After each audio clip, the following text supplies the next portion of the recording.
अलख का दर्शन सतगुरु सिर्फ कराता है।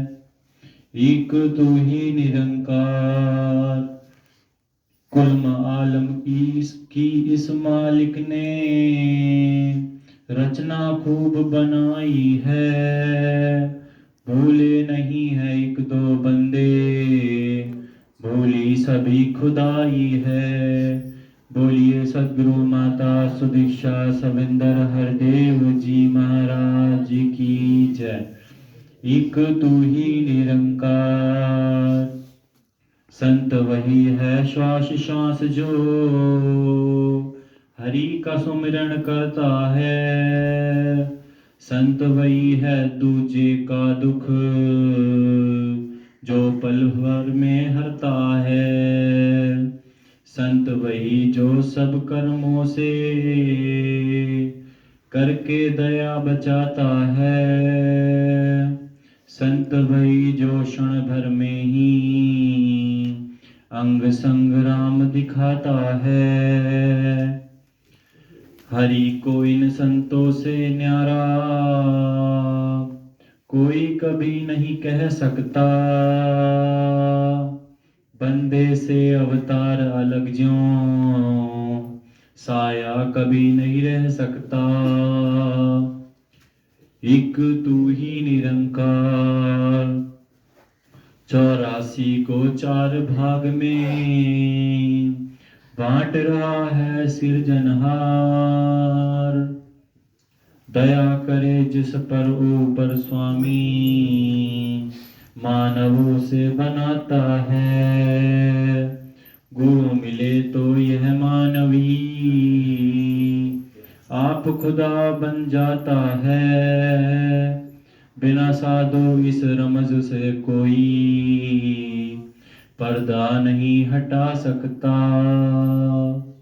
कहे अवतार बिना सतगुरु के रब नहीं कोई दिखा सकता। एक तू ही निरंकार माया अपने सेवक को भी अपने आप मिटा देती। यथा सर्पनी जन कर बच्चे खुद ही उनको खा लेती। संकट में यह माया रानी किसी को शक्ति नहीं बचा। लाख पतंगों एक क्षमा पर जल जल के मर जाते हैं। कहे पपीहे स्वाति बूंद हित अपना आप गवाते हैं। ये सब प्यार है एक तरफ के दूजे को कुछ सार नहीं। कहे अवतार बिना गुरु पूरे प्रेम का बेड़ा पार नहीं।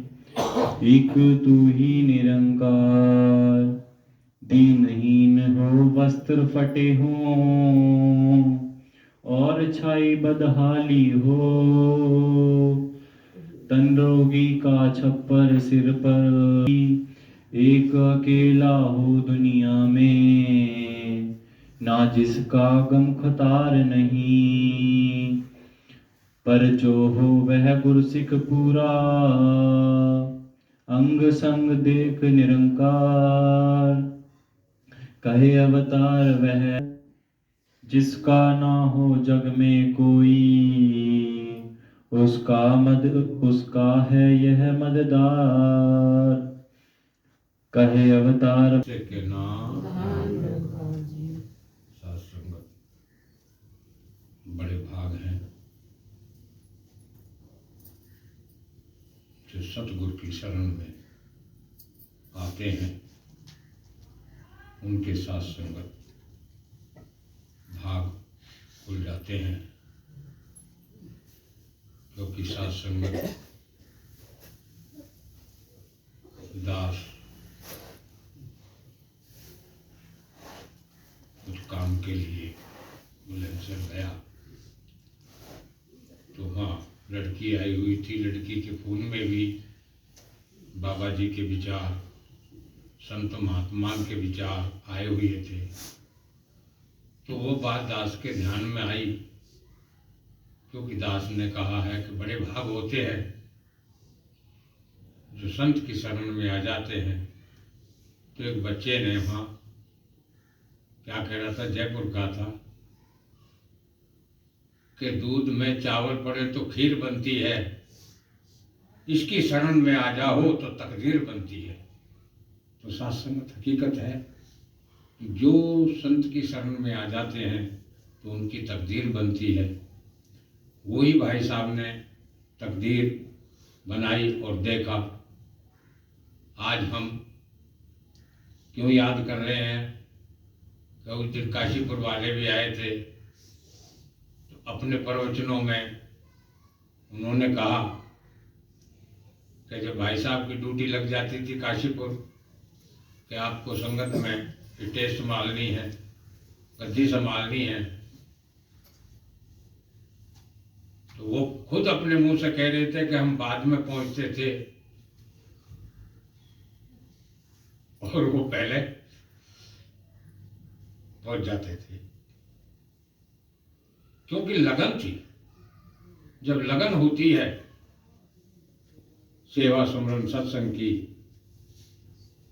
तो सत्संग तो वो ना धूप देखते हैं ना ठंड देखते हैं। उन्हें तो यही होता है कि किसी तरह संत महात्मा के प्रवचन सुने और अपना जीवन सुधारें। तो आओ सत्संगत, हमारे बड़े भाग हैं कि सत्संग का बूटा पेड़ लगा गए हैं। हमें इस पेड़ को पानी देना है ताकि ये पेड़ इतना विशाल बने जो दूर दूर तक इसकी छाया बनी रहे। क्योंकि सत्संगत आपने बड़ का पेड़ देखा है, जब छोटा सा होता है तो उसे पानी दे के बड़ा करा जाता है, और जब वो बड़ा हो जाता है तो उसके गुद्दे से खुद नीचे जड़ लग जाती है, तो बहुत बड़ा विशाल हो जाता है। तो आओ सत्संगत, हमें उस पेड़ को पानी देना है और इतना बड़ा विशाल करना है, क्योंकि वो हमसे दूर नहीं है। क्योंकि सतगुरु ने जो हमें इशारा दिया है कि जो कुछ है यही है, इसी में आते हैं इसी में चले जाते हैं, तो वो हमसे दूर नहीं है, ताकि वो भी देखें कि हाँ जो मैंने बूटा लगाया है उसकी जो शाखाएं हैं काफ़ी बड़ी हैं। हमें बढ़ चढ़ के संगत में आना है। भाई साहब को श्रद्धांजलि जब भी हम दे सकते हैं, जो उनके प्रवचनों पर चलकर, उनके कदमों पर चलकर, उनकी जो मन भावना थी, जैसे उन्होंने सेवा सुमरन सत्संग में जीवन बिताया, इसी तरह हम जीवन अपना बिताएं। जब भी हम उनको सच्ची श्रद्धांजलि दे सकते हैं। तो आओ महात्मा, मैं सभी संतों से हाथ जोड़ के विनती करता हूँ कि हमें टाइम से सत्संग में जाएं, सेवा सुमरन सत्संग का हम लाभ उठाएं, जैसे भाई साहब ने उठाते हुए अपना जीवन बिताया। और आज धीरे धीरे वो वृक्ष जो बूटा लगाया इतना बड़ा होता जा रहा है, और आगे इतना विशाल हो जाएगा कि आप खुद ही ध्यान दोगे और खुद ही आपके मनों में वो विचार आएगा कि संत समागम हरि कथा तुलसी दुर्लभ दोहे, सुत धारा ते लक्ष्मी पापी घर में होए। तो ये जो सुत धारा है, सत्संग की जो धारा है, वो इतनी लंबी बह जाएगी कि खुद ही अपने आप नज़ारा दिखाई देगा। तो आओ सत्संग दास यही विनती करेगा कि हमें समय पर सत्संग में पहुंचकर संतों के प्रवचन सुनकर हम भी उसी जीवन को ढालें, जैसे भाई साहब ने अपना जीवन आखिरी सांसों तक भी सेवा सुमरन सत्संग में बिताया। तो दास यही अरदास करता है कि हमें भी अपना जीवन इसी तरह बिताएं, जब भी हमारी सच्ची श्रद्धांजलि भाई साहब को अर्पित होगी। क्योंकि हर एक इंसान यही सोचता है कि किसी तरह मैं परमात्मा से मिलूं। परमात्मा से हर एक कोई नहीं मिल सकता। बड़े भाग होते हैं जो सतगुरु की शरण में जाके इस परम पिता परमात्मा को जान लेते हैं। उन्हीं को सेवा सुमरन सत्संग का मौका मिलता है। तो आज हमारे बड़े भाग हैं जो हम इस सेवा सुमरन सत्संग से जुड़कर अपना जीवन सुधार रहे हैं। संतों के प्रवचन सुनकर हम अपने जीवन में डाल रहे हैं। जब भी हम सच्चे सतगुरु के सेवक बन सकते हैं। क्योंकि गुरु कहते हैं, गुरु गुरु पुकार दी कुल दुनिया, गुरु विरले को नजर आया। जिसने गुरु निरंकार का दर्श किया, जन्म मरण का रोग मिटाया। वो जन्म मरण से रहित हो जाता है ना। ये नहीं है कि वो ये मर गया ये जी गया, नहीं, वो जन्म मरण से रहित हो जाता है। तो आओ साथ संगत, हमें यही सतगुरु ने सिखाया है। यही संत महात्मा अपने प्रवचनों में सुनाते हैं। तो उन प्रवचनों को हम अपने जीवन में ढालें ताकि हम अपना जीवन अपना श्लोक परलोक सुहेला कर सके। जब भी हो सकता है जब हम हृदय से मन से इस प्रभु परमात्मा का संतों का प्रवचन सुने। क्योंकि कहा कि मन समेले गाफिल, ये गाफिल होता है, कभी कहीं का चलेमान होता है। अभी हम यहाँ हैं, कभी कहीं की बात करें कहीं की करें तो वो चलेमान हो गया। उसी के लिए संत महात्मा कहते हैं, ये मन समेले गाफिल, संतों के जो इशारे संत इशारे करते हैं, जो यहाँ प्रवचन करते हैं वो इशारे होते हैं।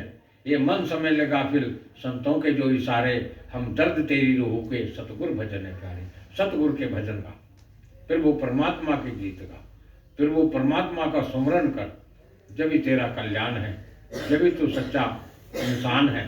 तो वहाँ पर तो ज़्यादा दास ना कुछ कहते हुए दास यही कहेगा कि हमें ये नहीं देखना कि वो महात्मा नहीं आए हैं तो अभी सत्संग को हम रुक के करें। नहीं, हमें सत्संग टाइम पे करना है। धीरे धीरे इसी तरह, क्योंकि सत्संग बिन सत्संग विवेक न हुई। अगर क्योंकि बाबा अवतार सिंह जी ने भी बाबा अवतार उपदेश में भी ये दे रखा है कि जहाँ 5 संत भी बैठ जाते हैं वो सत्संग हो जाता है। तो हमें सत्संग में ये नहीं, जैसे कि अब रतन सिंह तो है नहीं, भाई सत्संग कैसे होएगा? सत्संग रतन सिंह नहीं कर रहे आप, सत्संग तो संत करते हैं, संत महात्मा करते हैं। इसी तरह हमने सब संतों से निवेदन करना है कि टाइम पर हम सत्संग में पहुँचे और संतों के प्रवचन सुने, अपना जीवन सुधारें, अपना श्लोक परलोक सुहेला करें। जब भी हम सच्चे सतगुरु के भगत बन सकते हैं। सतगुरु के जो उपदेश हैं, गुरु के जो आदेश हैं, उनको अपने जीवन में डालें। साथ संगत दास यही कहेगा कि हमें बार बार अरदास यही करता है कि हमें जिन्होंने बूटा लगाया है उस बूटे को हम पानी दें ताकि वो इतना बड़ा वृक्ष बन जाए कि सब संत महात्मा उस वृक्ष की छाया में बैठकर उस मालिक का गुणगान करें जो हमें सतगुरु ने सिखाया है। तो अब साथ संगत दास ज़्यादा टाइम ना लेता हुआ, क्योंकि संत महात्मा आए हुए हैं और हमारे प्रभु जी भाई साहब जोगा सिंह भी आ चुके हैं।